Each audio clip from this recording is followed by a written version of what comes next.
Te damos la bienvenida a un nuevo audio de la hora silenciosa de Palabra de Vida, donde líderes alrededor del mundo compartirán con nosotros. El día de hoy escuchamos a... Hola chicos, ¿cómo están? Mucho gusto. Mi nombre es Carlos Alberto Rivera y yo sirvo junto a mi esposa Nercy Rosario Ojeda en el Club Bíblico de la Villa 1 de Mayo en Santa Cruz, Bolivia. Es un gusto, un placer poder compartir con ustedes la porción de hoy que se encuentra en Mateo capítulo 27 del verso 51 al verso 66. Vamos a dar lectura. Dice así: Y he aquí el velo del templo se rasgó en dos, de arriba abajo, y la tierra tembló, y las rocas se partieron, y se abrieron los sepulcros, y muchos cuerpos de santos que habían dormido se levantaron. Y saliendo de los sepulcros después de la resurrección de él, vinieron a la santa ciudad y aparecieron a muchos. El centurión y los que estaban con él guardando a Jesús, visto el terremoto y las cosas que habían sido hechas, temieron en gran manera y dijeron: verdaderamente este era Hijo de Dios. Estaban allí muchas mujeres mirando de lejos, las cuales habían seguido a Jesús desde Galilea sirviéndole, entre las cuales estaban María Magdalena, María la madre de Jacobo y de José, y la madre de los hijos de Zebedeo. Cuando llegó la noche, vino un hombre rico de Arimatea llamado José, que también había sido discípulo de Jesús. Este fue a Pilato y pidió el cuerpo de Jesús. Entonces Pilato mandó que se le diese el cuerpo. Y tomando José el cuerpo, lo envolvió en una sábana limpia y lo puso en un sepulcro nuevo que había labrado en la peña. Y después de hacer rodar una gran piedra a la entrada del sepulcro, se fue. Y estaban allí María Magdalena y la otra María sentadas delante del sepulcro. Al día siguiente, que es después de la preparación, se reunieron los principales sacerdotes y los fariseos ante Pilato, diciendo: Señor, nos acordamos que aquel engañador dijo, viviendo aún: después de 3 días resucitaré. Manda pues que se asegure el sepulcro hasta el tercer día, no sea que vengan sus discípulos de noche y lo hurten y digan al pueblo: resucitó entre los muertos. Y será el postrer error peor que el primero. Y Pilato les dijo: ahí tenéis una guardia, id, aseguradlo como sabéis. Entonces ellos fueron y aseguraron el sepulcro, sellando la piedra y poniendo la guardia. Bueno, nos encontramos con 3 escenas en la porción de hoy, en la cual podemos observar 3 reacciones diferentes a la muerte de Jesús. La primera reacción habla sobre la fe del centurión, que reconoció que Jesús era verdaderamente el Hijo de Dios, luego de recibir el impacto de las cosas que sucedieron inmediatamente a la muerte de Cristo. ¿Cuáles fueron esas cosas?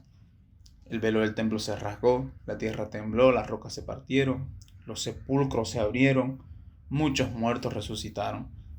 Todas estas señales impactaron en el centurión, de tal manera que reconoció a Cristo. ¿Qué impacto causa en vos la persona de Cristo?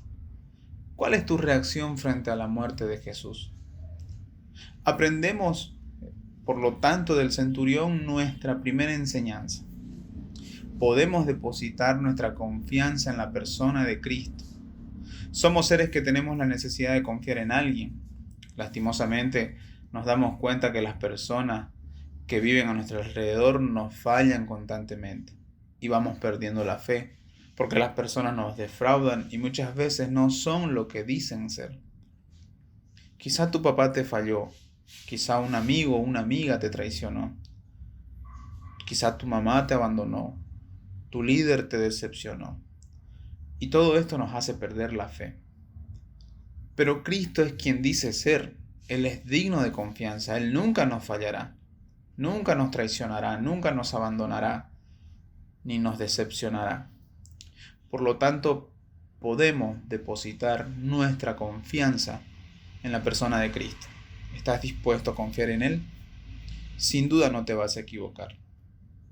La segunda escena de nuestra porción bíblica comienza en el verso 57, cuando llega la noche y observamos la reacción de José de Arimatea. Él pide el cuerpo de su Señor porque quiere darle una digna sepultura.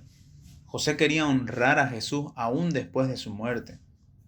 Esto indica el compromiso que este discípulo tenía ante la persona de Cristo.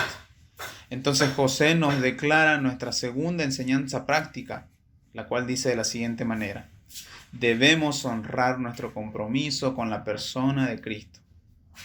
Vivimos en una sociedad donde los compromisos son a corto plazo, según las circunstancias.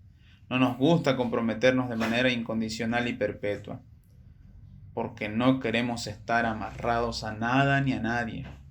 Estamos bien mientras vivimos a nuestra manera sin deberle nada a nadie.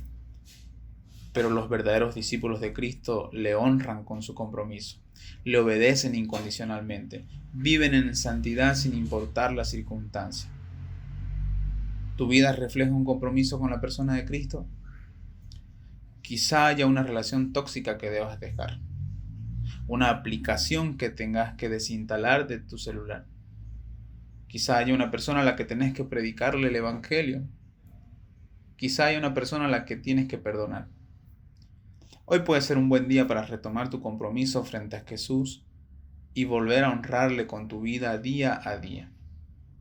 Llegamos al final de la porción y nos encontramos con la tercera escena, que ocurre al día siguiente de la muerte de Jesús. Vemos la reacción ahora de los principales sacerdotes y fariseos conspirando contra el cuerpo de Jesús, tratando de evitar lo inevitable. Estos líderes religiosos estaban yendo en contra de los planes divinos. La resurrección de Cristo era la voluntad y el plan de Dios.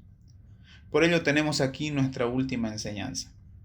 Tenemos que vivir conforme a la voluntad de Dios.